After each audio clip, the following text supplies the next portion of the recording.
Hello, and welcome back to Proverbs, the letter to my son. Thank you for coming back. Today we'll look at part 2 of lesson 10, and we'll be using the New American Standard as the base translation. I want to repeat, as I did in part 1, this lesson is adult content. It's intended for married couples and engaged couples only. And in this session, we're going to look at how to adultery-proof a marriage. You'll like it, guys, and it's so beneficial. As I said in the previous lesson, a full 1/3 of the verses in chapters 1 through 9 deal with sexual attitudes and interactions. I counted them. It's a full 1/3. In part 1, we looked at chapter 7, the adulteress and the tricks of her trade.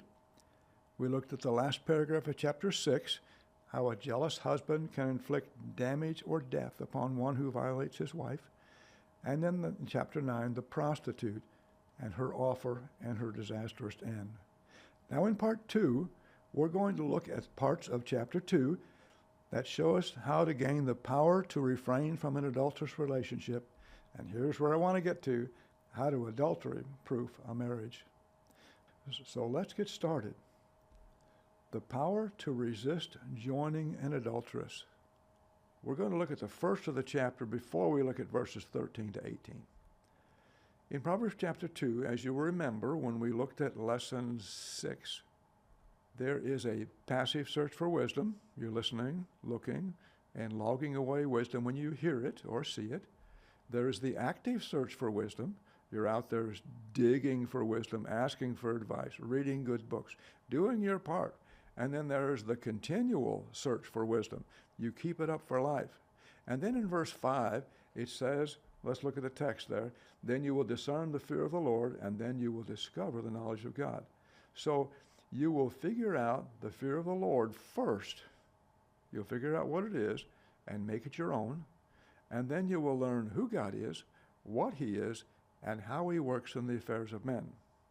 Once you get to this point, remember our outline in chapter 2 is, if you will, if you will, if you will, then you will, then you will, so you will. That's the outline for the chapter. So when you get to where you learn about who God is, what he is, and how he works in the affairs of men, then you will discern righteousness, justice, equity, and every good work. You'll learn how to live godly in these areas. Why? Look at verse 10. For wisdom will enter your heart, and knowledge will be pleasant to your soul. Discretion will guard you. Understanding will watch over you. It looks like all of these go together in one thought. But in the Spanish it says, for wisdom will enter your heart and knowledge will be pleasant to your soul. Then, and only then, discretion will guard you and understanding will watch over you. So you need to stay in the scriptures long enough for them to teach you how to live like this. And you make it a practice. And you plan ahead how you would respond to someone who would make advances toward you. Now in verse 16, it says, doing the searches, learning about who God is, finding a fear of the Lord, living in a good and godly manner, will deliver you from what? Deliver you from the strange woman, from the adulteress that flatters with her words. It goes on and explains her house a lot like chapter 7 did.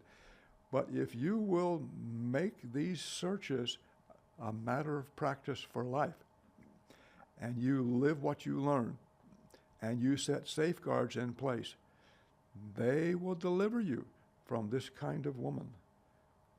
And what will be the result? So that you will walk in the way of good men and keep to the paths of the righteous. That's the last verse. Now, we saw the power to resist the adulteress. Now we're going to see the power to adultery-proof your marriage. Guys, gals, this is where I wanted to get to. So pay close attention now, because this can save your marriage. It can make your marriage better. And here's the warning in chapter 5. My son, give attention to my wisdom. Incline your ear to my understanding. Pay attention. Don't just listen. Listen with the intent of doing what I'm trying to teach you. And then in verse 2 it says, that you may observe discretion. What in the world is that talking about? Well, remember, we're talking about adultery-proofing a marriage. So that you may observe discretion is recognize when a woman is coming on to you. Aha, I see it. I remember one time I was a member of the South Carolina State Guard, and we were at one mission guarding stuff at a fair. And this womanizer partner of mine, we stopped at some booth and we walked away, and he said, "Boy, she was really coming on to you." I didn't notice anything. I don't look for that kind of thing. But see, I didn't see it. If I had seen her the way she acted, I might have noticed. But guys, recognize when a woman's coming on to you. And then it says, and your lips may reserve knowledge. What's he saying there? Well, tell her you don't want anything to do with it. You don't want to get involved with her. You don't want to get involved in a sexual relationship. Just recognize it. And you need to recognize it from the start. So, her enticing words, we're going back to the same kind of thing that we saw in chapter 7. For the lips of the adulteress drip honey, and smoother than oil is her speech. Those words can really entice you to let your ego be inflated and say, she wants me? Ooh, I want her. Verse 4, but in the end, she's bitter as wormwood, sharp as a two-edged sword. Her feet go down to death, and her steps take hold of Sheol or hell. She does not ponder the path of her life. Her ways are unstable, and she does not know it. So don't get involved with a woman like this. Don't let her smooth words trap you. Now it says, stay away from her. Verse 7, now my sons, listen to me and do not depart from the words of my mouth. Keep your way far from her and do not go near her door. Well, what's she saying? Stay completely away. Don't even go within eyesight of this woman's house. Now, if you're working with somebody like in a work situation, you got to be extra careful because you got to be near someone who might try to entice you. But now, stay away, or you will give your vigor to others and your years to the cruel one. We're going to go down this list, and I'll make these more plain as we go. So you give your vigors to others. What's it saying? You'll trash your reputation.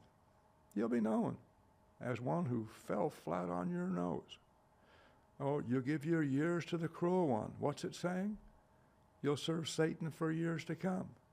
And strangers will be filled with your strength. What's it saying?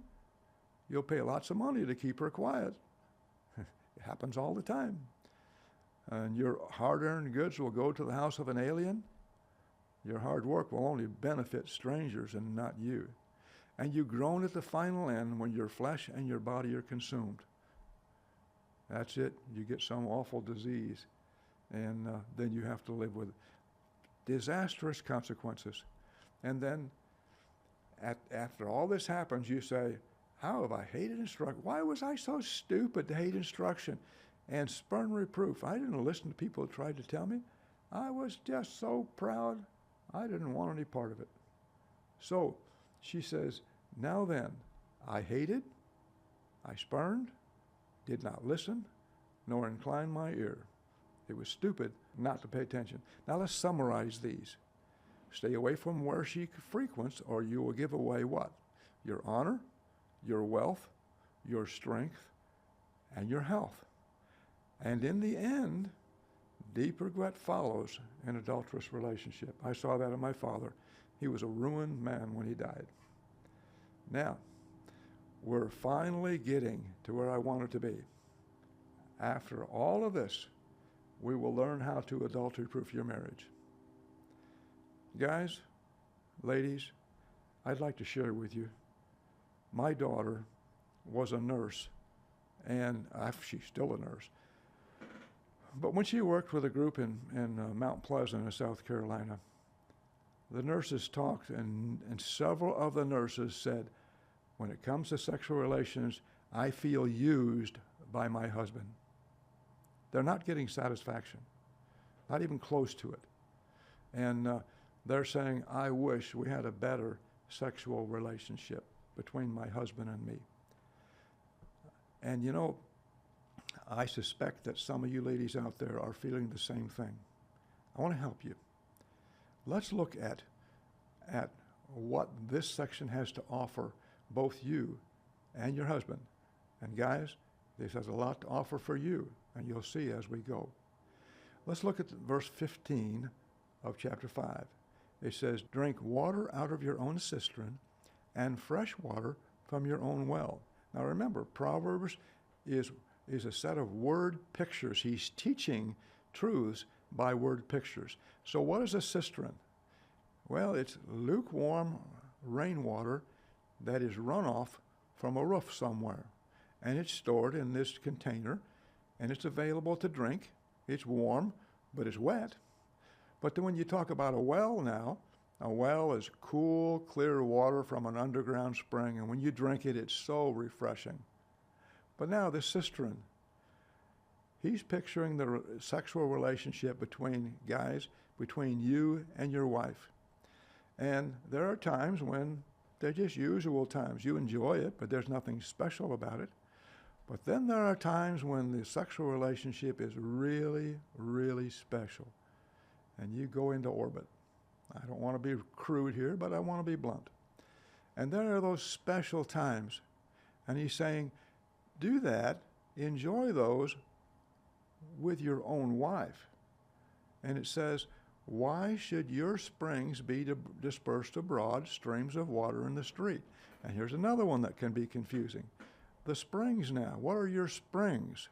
Well, your springs are your sperm impregnated into other women. Why should your springs be dispersed abroad? Why should you sleep with another woman and end up, watch this now, with streams of water in the streets? What? Illegitimate kids running all over town. Why should you impregnate her and have kids all over town and people knowing that they're your kids? Why would you do that? Well, he says, let them be yours alone and not for strangers only. What is them? Well, it's your springs, it's your streams of water, your sperm, your kids. Let them be yours alone. Find a way to enjoy your relationship with your wife.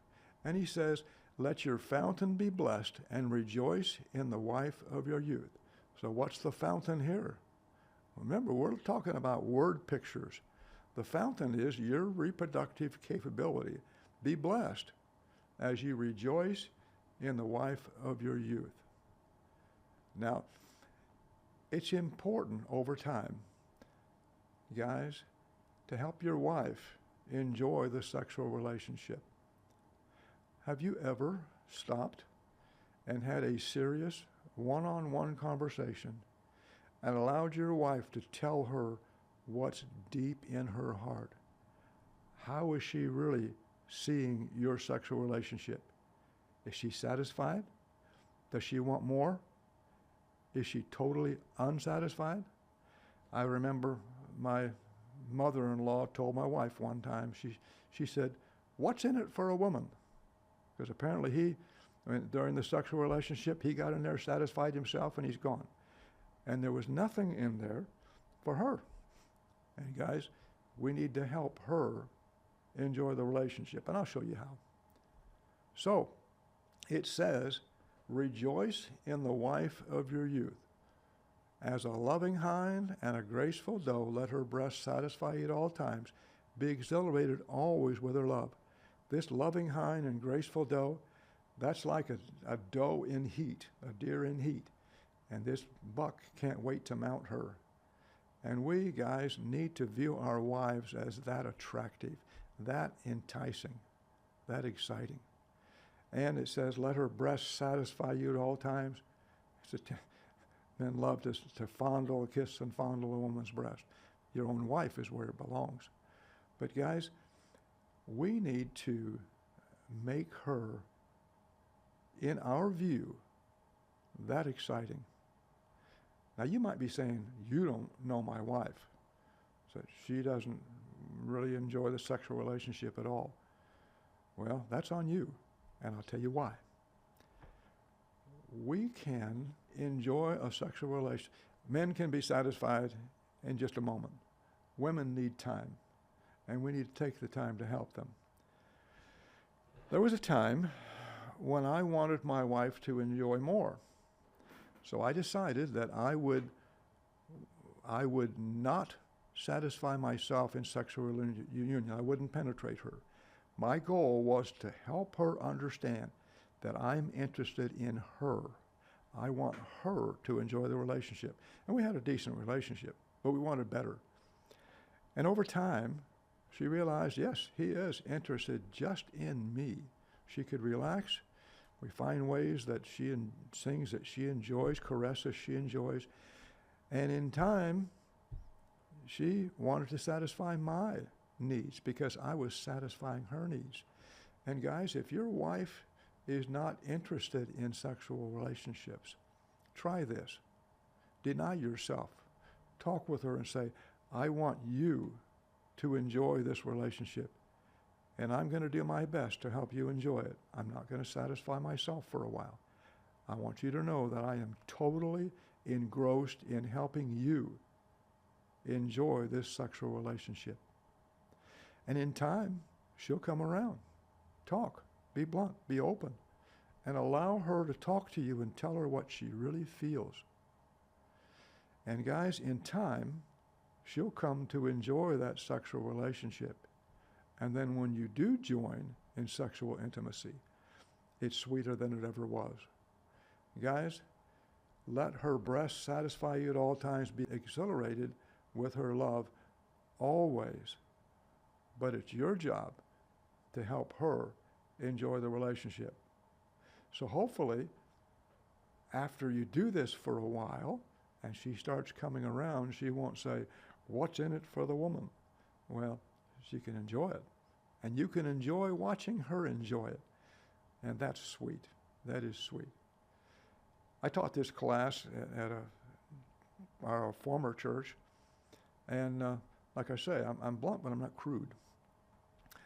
And a week or two later, a young couple was walking down the hallway at church.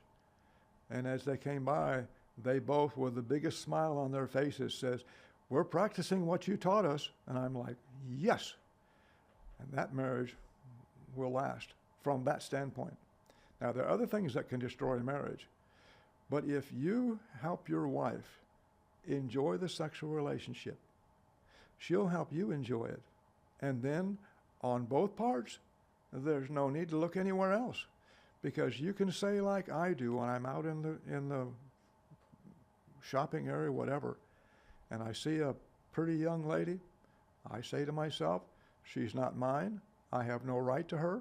Besides, everything I would find with her, I can find at home with my wife, in the arms of my wife. And I mean it. And it's true. And you can enjoy it too. So I hope you'll go back and look at this. There's one more thing we need to look at before we leave. It is that the adulteress has nothing to offer. It says, why should you, my son, be exhilarated with the adulteress and embrace the bosom of a foreigner? Other than the emotional part, it doesn't feel any different. Remember, the Lord's watching everything you do, for the ways of man are before the eyes of the Lord, and he watches all his paths. So God is seeing everything we do, say, think. So it's to our benefit to get our heart right, get our mind right, and prepare my wife to enjoy the sexual relationship with me. I've done that, and it's sweet. Now, one last thing. The wicked man's own sinful desires will be the thing that generates his demise. Read the text. His own iniquities will capture the wicked, and he'll be held with the cords of his sin. He will die for lack of instruction, and in the greatness of his folly, he will go astray. As I said earlier, engaging with an adulteress has disastrous consequences, but engaging with your wife only and helping her enjoy that sexual relationship and helping her understand that you are genuinely interested in her benefit, it'll pay off. It'll pay off well. Guys, I hope you'll have a very frank and very open discussion with your wife. Ask her, how do you see our relationship? Is it satisfying you? What can I do different to help you enjoy it? Guys, do this for your benefit, and it'll pay off for years to come. This is lesson 10. It's been different than the rest of the lessons, but I'm glad to be able to offer it because there are so many women out there that just feel used. Don't let your wife be one of those. Thank you, and I'll see you in the next lesson. Good night.